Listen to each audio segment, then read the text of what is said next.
तेलंगाना के साबिक़ वज़ीर निरंजन रेड्डी ने कहा कि तेलंगाना के तलबा आला तालीम में नुमाया कामयाबियाँ KCR साहब की मेहनत, अज़्म और सलाहियतों का नतीजा है। उन्होंने मुसाबिक़ती इम्तहानात में तलबा की उम्दा कारकर्दगी को सराहते हुए कहा कि अवामी मेयारी ज़िंदगी और माली इस्तेहकाम के बायस वालिदैन अपने बच्चों को आला तालीम की तरफ राग़िब कर रहे हैं, जो खुश आइन है। इस मौके पर उन्होंने तलबा की कामयाबी पर मुबारकबाद दी। साबिक़ वज़ीर ने इन्हें शाल उड़ाकर एज़ाज़ बख्शा और मुस्तक़बिल में आला मुकाम हासिल करने की दुआ की। तक़रीब में जी वाकटी श्रीधर और दीगर भी मौजूद थे।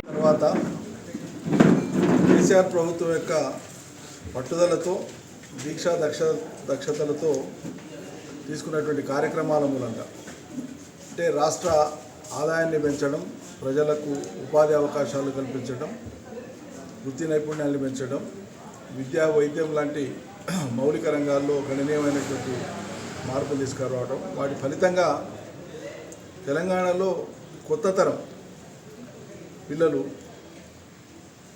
విద్యను అభ్యసించడంతో పాటు వృత్తి విద్యా కోర్సులకు కానీ ఉన్నత విద్యకు కానీ చాలా అద్భుతమైనటువంటి రీతిలో తమ ప్రావీణ్యాన్ని చాటి అద్భుతమైనటువంటి ఫలితాలు సాధిస్తున్నారు.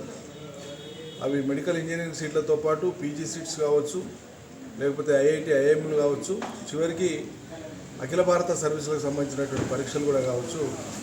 తెలంగాణ ఈ 5-6 ఏళ్ల కాలంలో వరుసగా చూస్తే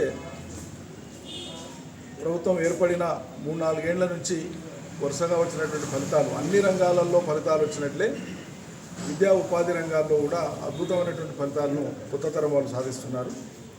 మారుమూల ప్రాంతాలు అనుకున్నటువంటి చోట కూడా అద్భుతమైనటువంటి రీతిలో పోటీపడి రాష్ట్ర స్థాయిలో మెరిట్ సంపాదించుకొని వాళ్ళు మెడిసిన్లో, ఇంజనీరింగ్లో, IITలో, IIMలో సాధిస్తున్నారు.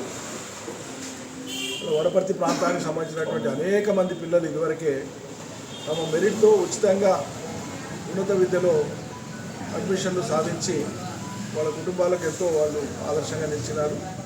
వాళ్ళందరికీ కూడా శుభాకాంక్షలు, శుభాభివందనాలు.